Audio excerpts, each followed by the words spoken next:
Well, Tashidalek, welcome back. And this week we're in chapter 4 of the book in the Buddha's Words, week 5 of our class. So looking at some of the things in the introduction that gives us an overview of the texts in this particular context, this chapter.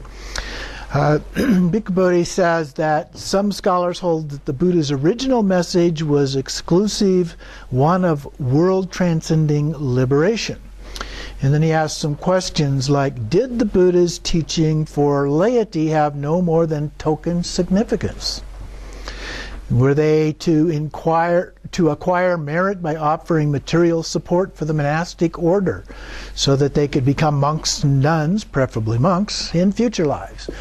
So that's one of the arguments that comes up about whether or not lay practitioners can actually achieve enlightenment, and or whether they're just there to support the monks and nuns and on their path to enlightenment. And so that's something that he intends to answer as a part of this. And what we know is that the Buddha gave teachings both to laity and to the monastic order. And so in the second paragraph here, he says, at certain periods, Buddhists have lent support to these questions. They have spurned concern with the present life and dismissed the world as a valley of tears, a deceptive illusion, an exclusive focus on emancipation with the round of birth and death. So that's sometimes the way that it is viewed. And then householders are said to have had very little of any kind of spiritual progress, and have basically resigned themselves to getting merit through material support for the monks. While the Nikayas reveal the crown of the Buddha's teachings to lie in the path to final release from suffering, we must again recall the statement that the Buddha arises for the welfare of the multitude, for the happiness of the multitude, out of compassion for the world, for the good, welfare, and happiness of devas and humans. So that refers to all humans. And so the teachings of the Buddha are intended for everyone as a part of that. He also mentions that Dharma in its full range of depth and all of its multiple dimensions are included. The Buddha not only penetrates perfect bliss beyond samsara, but also illuminates the many ways that Dharma applies to the complex conditions of human life for people still immersed in the world. So that would be the lay practitioners for the most part, although I would say some monks are pretty immersed in the world as well. I don't know about the Buddha's time, but certainly today they are. And then he goes on, the Dharma in its broadest sense is the immanent, invariable order of the universe in which truth, lawful regularity, and virtue are merged. Dharma is reflected in the human mind as truth, spiritual beauty, and goodness, expressed in human conduct as wholesome bodily, verbal, and mental action. So body, speech, and mind, everything we think, say, and do is included. Both are secular and spiritual. In the secular domain, the legendary wheel-turning monarch, which we'll look at that one, but that's one of his models, role models for laity, in this case a king, a monarch, and how they should rule.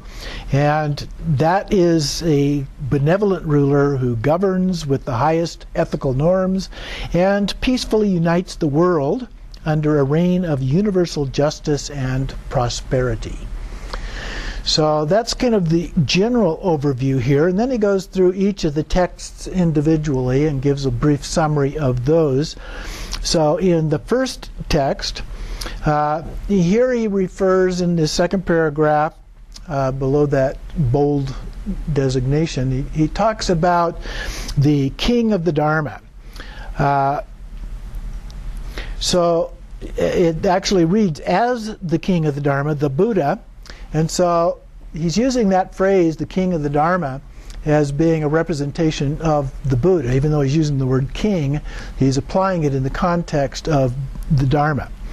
So the Buddha takes up the task of promoting the true good, welfare, and happiness of the world, teaching the people of the world how to live in accordance with the Dharma, and that they can attain realization of the same liberating Dharma that he realized through his enlightenment.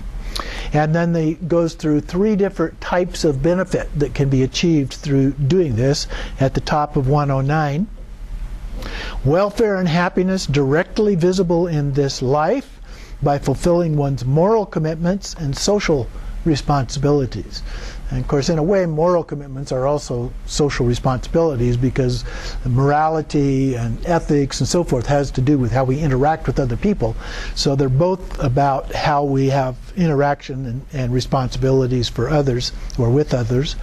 Number 2, the welfare and happiness pertaining to the next life by engaging in meritorious deeds, doing good things. And then 3rd, the ultimate good or supreme goal, nirvana, final release from the cycle of rebirths by developing the Noble Eightfold Path. And the Noble Eightfold Path is basically his prescription for attaining enlightenment. So a lot of what we see appears to diverge, sometimes considerably, from that path. But almost all of it is actually directly related to that path.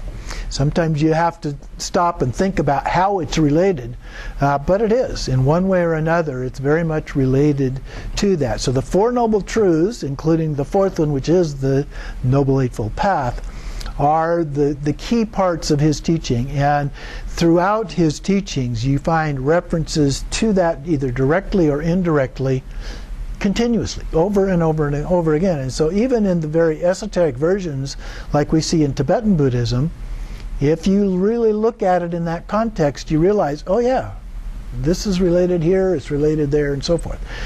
Very much related to the 4 Noble Truths, and also the ethical aspects of the Noble Eightfold Path.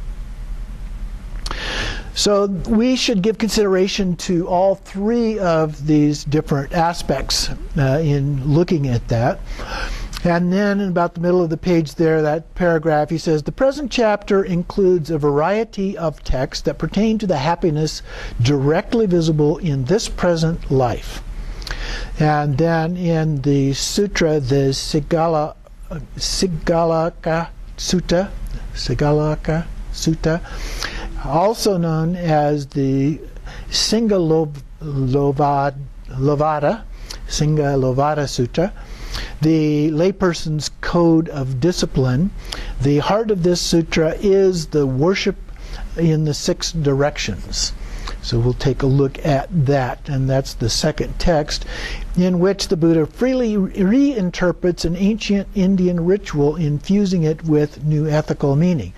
That's another thing that we see a lot in the Buddha's teachings. He doesn't invent things a lot of times.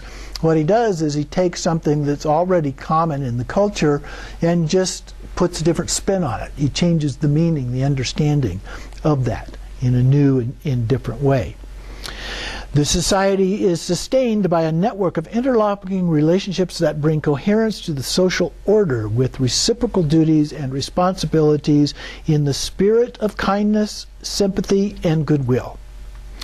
The 6 basic social relationships, which he then outlines here, are parents and children, teacher and pupils, husband and wife, friend and friend, and employer and workers, and then lay follower and religious guides. So those are the 6 that he talks about. And then he says, for a young man, his parents are in the east, his teachers the south, his wife and children the west, the friends in the north, the workers in the nadir, the religious guides the zenith. So below and above, the last 2. And then, so compare that with the 6 directions, the 4 cardinal directions, and above and below. The Buddha ascribes to each member of each pair 5 obligations with respect to his or her counterpart. When each member fulfills these obligations, the corresponding direction comes to be at peace and free from fear. So that's what's trying to be accomplished in terms of relationships with each of these in a summary form. The social responsibility and security that contribute to human happiness are most effectively achieved when every member of society fulfills the various duties that befall them as determined by their social relationships. Now, we could take that more broadly and say, why can't we all just get along? In a way, that's what he's talking about here. Each person then rises above self-interest and develops concern for the welfare of others and the greater good of the whole. And oftentimes when we talk about ethics, that's kind of the principle that's involved in trying to establish particular theories, if you will, of ethics and so forth. Something that's good for the welfare of all and is also for the greater good of the whole. From this, we turn to the texts that are more specific, beginning with the selection of sutras on the family, on parents and children, and husbands and wives, and so forth. Now, this is an agrarian society, so much of what he talks about fits in that context. In fact, he often uses metaphors that come from agriculture and so forth. The Buddha regards the family as the basic unit of social integration and acculturation. Loving relationship between parents and children fosters the virtue and sense of humane responsibility essential to the cohesive social order. The Buddha emphasizes filial piety and gratitude of children to their parents in ways that probably go a little beyond what we normally think of, but we'll look at that. Parents and children, in turn, depend upon the mutual affection and respect of the husband and wife. Buddha offers guidelines for proper relationships between married couples. These, again, emphasize a common commitment to ethical conduct and spiritual ideals. Now, it's interesting here that he talks specifically about married couples because in the Buddhist tradition, there really isn't a formal marriage ceremony. There have been some created in the West to accommodate people who wanted to get married in a Buddhist tradition. In fact, I have done one of those myself. But being married per se is a term that doesn't actually fit into the culture of Buddhism per se. And then the next text is on how the love between a husband and his wife can be sustained so strongly that they can be reunited in their future lives, and shows that far from demanding that the lay disciples spurn these desires from the world, which sometimes appears to be the way that they're presented when presented to the monastic society, the Buddha was all ready to show that those still under the sway of worldly desire how to obtain the objects of their desire. So he's not saying that you should get rid of all of those objects, but there are specific things you can do to actually acquire those things. And so the one requirement was that the desire be regulated by ethical principles. And so it's not that he's against desire per se, but he is against the extremes of desire on one end of the spectrum, and on the other end the strong kinds of aversion like hatred and those kinds of things. Those are at the end, and somewhere in between, desire is okay. What's wrong with desire to become enlightened, for example? Okay? And it's hard to explain if you have an absolute principle against the word desire. And that's really not what the Buddha is talking about. Although his principles in terms of the monastic community are a little more rigorous than they are for lay practitioners. Next come the number of texts dealing with different aspects of household life, with an emphasis on right livelihood. First, seeking the good visible in this present life. Adhere to principles of right conduct, especially the 5 precepts, and the rules of right livelihood. For example, wealth must be acquired by energetic striving. Righteous wealth, righteously gained.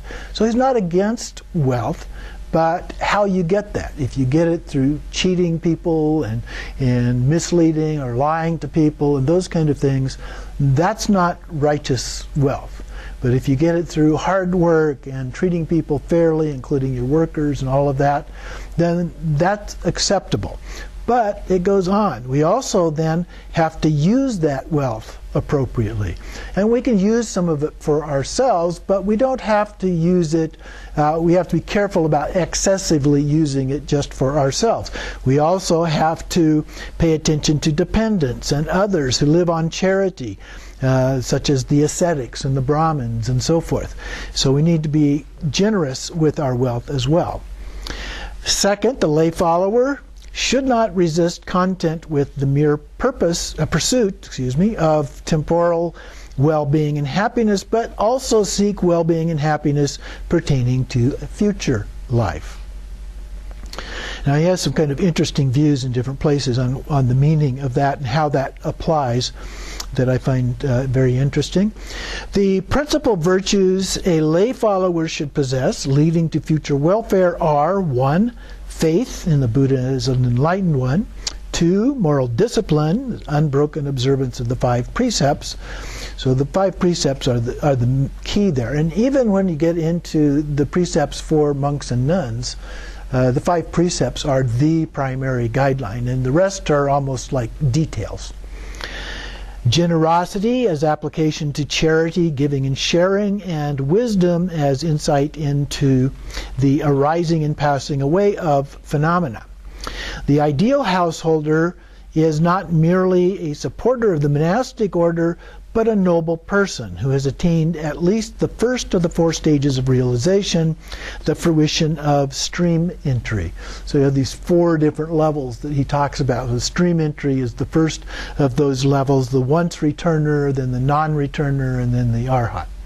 So we have those 4 levels, and so we can attain those levels as well. Of course, in the Mahayana tradition we have the 10 bhumis, and in the Vajrayana tradition we have other kinds of designations in terms of levels and so forth. So there are lots of ways that gets described, but they're essentially all the same in essence.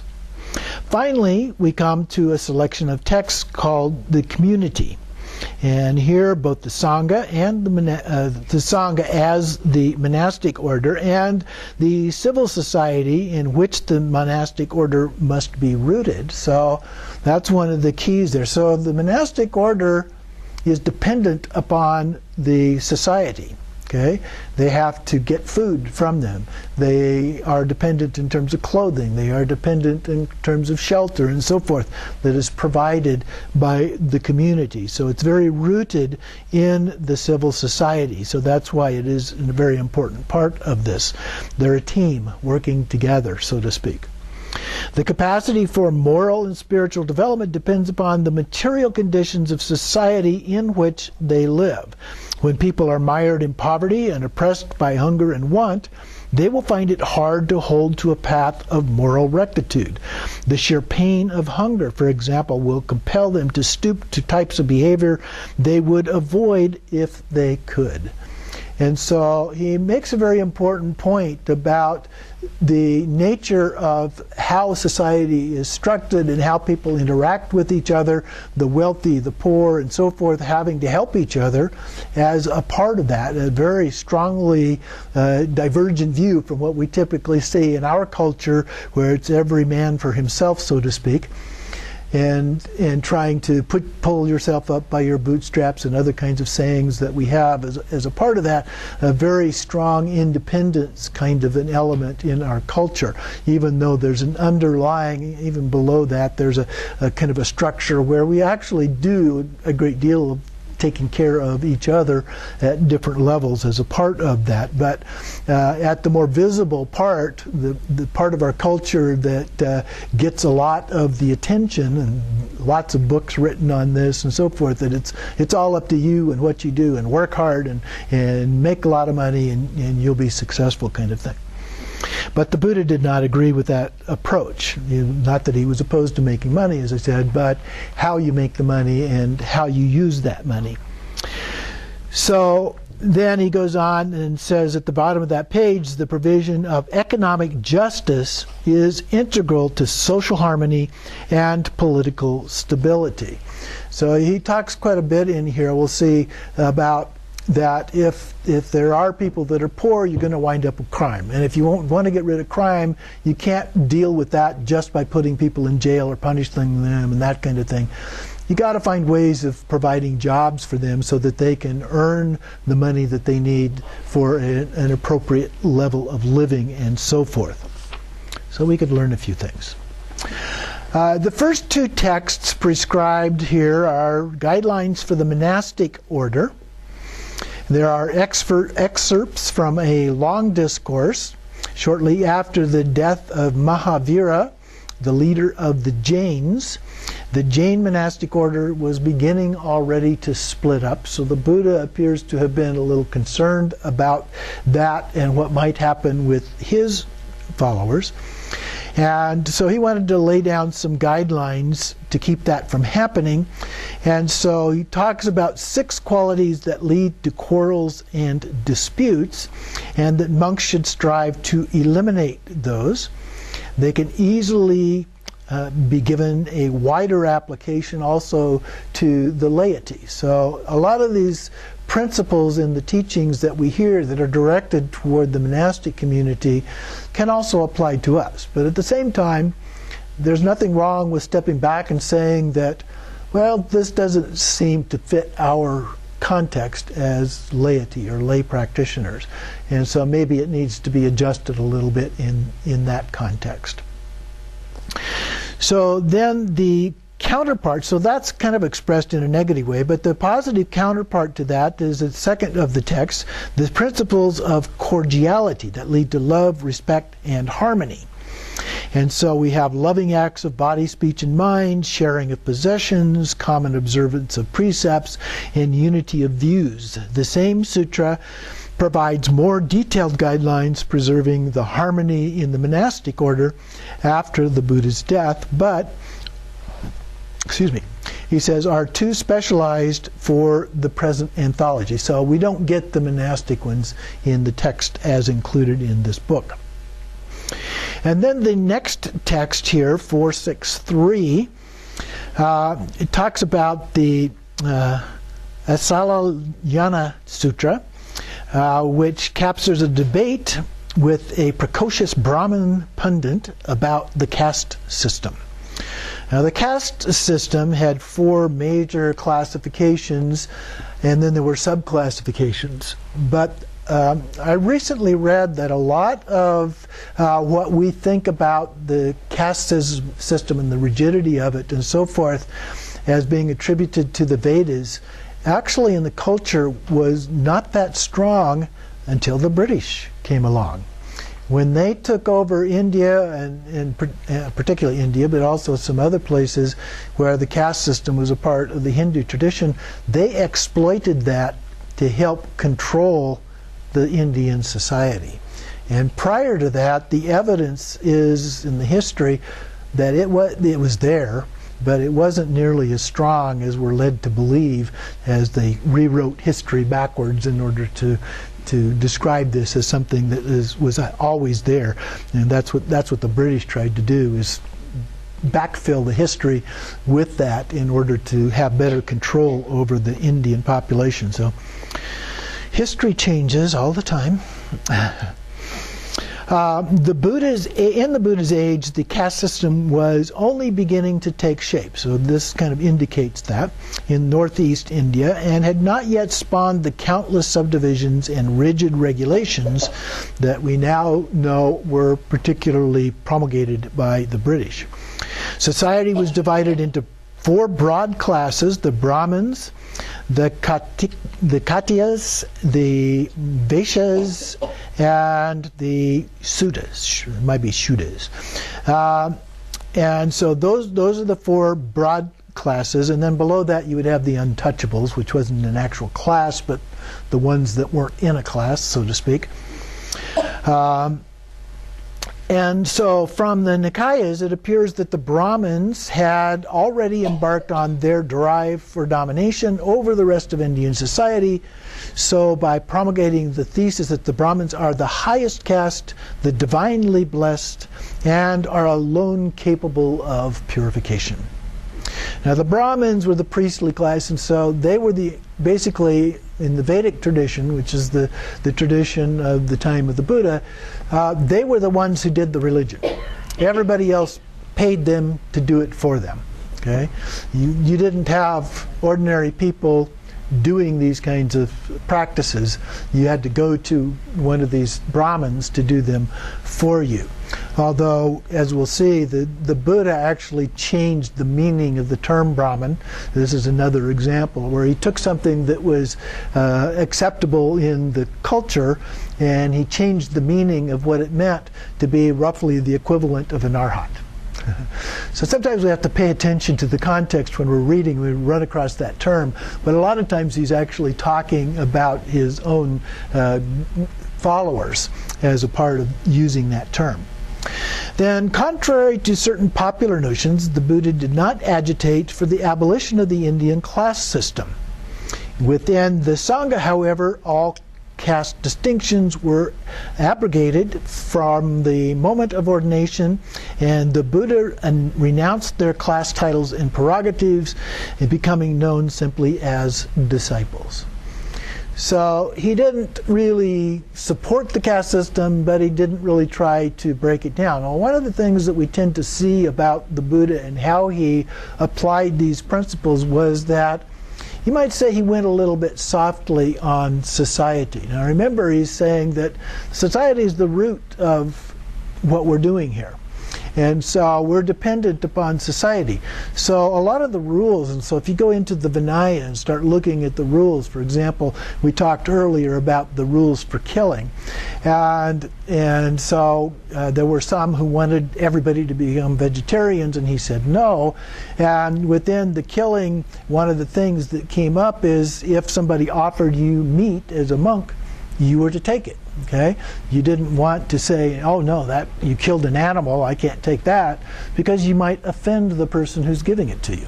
Okay, so he may not agree with the having killed the animal for that purpose, but he also didn't want to offend somebody who was acting out of generosity to give something. So you find some kind of interesting things about the way that he applied some of the principles in the context of society in that way. So then he goes on in that paragraph, whenever the Buddha and his disciples confronted the Brahmins' claim to superiority, they argued vigorously against them. So the Buddha would argue against the idea of superiority associated with the Brahmins. The Buddha maintained that all such claims were groundless. Purification was a result of conduct, not birth, and accessible to all four castes. The Buddha even stripped the term Brahmin of its hereditary accretions and the original connotation of holy man, and defined the true Brahmin as the Arhat. I guess I got ahead of myself there when I said that. So the next two selections suggest guidelines for the political administration. During the Buddha's time, two distinct forms of government prevailed: the monarchical kingdoms and tribal republics. In fact, there's some evidence that in the area where the Buddha was born and lived, that it probably was this latter form, this tribal republic. It was more like a you might say a county council kind of thing, where you had people who were designated as the heads of that. So in that context, the Buddha's father might have been the chairman of the council, so to speak, as opposed to a king or a prince or something like that. But we don't know. It could have gone either way, because both of these, there's evidence of both of these kinds of approaches to government in those areas of India at that time. The Buddha did not prefer one type, nor did he actively interfere in affairs of state. But his followers included leaders from both types, and he occasionally offered them guidance in accordance with ethical norms. So they would sometimes go to him and ask him for some guidance about how they should rule or administer the area that they were in charge of. And so he would give them guidance, but primarily in terms of ethics. What's right or wrong in terms of ethics? How do you lead a wholesome life as an individual? But in this context, what does it mean to have a wholesome culture or society? Okay? And so those are the kind of things that he would use to guide them. And then in the Mahaparinirvana Sutra, on the Buddha's last days, he gives us a glimpse into the tumultuous phase of Indian history when Magadha, the rising star among the northern monarchies, was expanding in influence and absorbing its neighboring tribal republics. The ruler of Magadha, setting his sights on Vajjihan, something like that. The Confederacy, the largest and best organized of the tribal republics. When the sutra opens, he sends his chief minister to inquire from the Buddha whether he has any chance of success in raging war. The Buddha questions Ananda about 7 conditions of social stability that he had earlier given to this Vajjiyans. I think you pronounce the 2 J's. He then convenes a meeting of the monks and teaches them 7 analogous principles of stability applicable to the monastic order. So he's not just saying these 7 things you do, because they don't quite fit in that context, but he gives them 7 things that are somewhat similar to apply. Then, since the eventual triumph of the monarchical type of government seemed inevitable, the Buddha sought to establish a model of kingship that could curb the arbitrary excess of power and subordinate the king to a higher authority. The ideal of the wheel-turning monarch, the righteous king who rules in compliance with the Dharma, is the outcome of that. The Dharma is the ethical basis for his rule, a universal reign of peace and virtue based on the 5 precepts. And then the wheel-turning monarch rules for the welfare and happiness of his subjects and extends the protection to all within his realm, even birds and beasts. So it's not just the humans, but it's also all the variety of animals as well. And then to keep the kingdom safe from crime, you must give wealth to those in need. So again, that's a little bit like what I was talking about before. For in the view of the Nikayas, poverty is the breeding ground of criminality. And so you need to give them jobs enough to make a living. The correct way is not harsher punishments and stricter law enforcement, but by giving the citizens the means to earn their living. They will lose all interest in harming others, and the country will enjoy peace and tranquility. I'm not sure that that's entirely true in our culture, because we've built up the idea of greed so strongly that I think that even if everybody was able to have a minimally acceptable lifestyle, that there would be those who still would go after the more. It reminds me of a story of an interview I saw with Ted Turner back when he was the second wealthiest person on the planet. And the interviewer said, well, you've got more money than you can ever spend in your lifetime. Why do you want more? He says, it's not about the money. It's about the rank. And so, people begin to get very distorted pictures of what this is all about. The wealthiest 1% in this country have way more money than they could ever spend, but they want more because of the greed. The greed becomes something that just wraps us up, and we're bound by that through our attachment to that, and so forth. So he's saying there is an alternative to that. I'm not entirely sure in our culture that you could completely do that, but certainly we could improve it considerably beyond where it is. But I think you'd have to really work at both ends of the spectrum, not just the bottom end, in order to help overcome all of that. So my personal view on part of that. We'll take a break.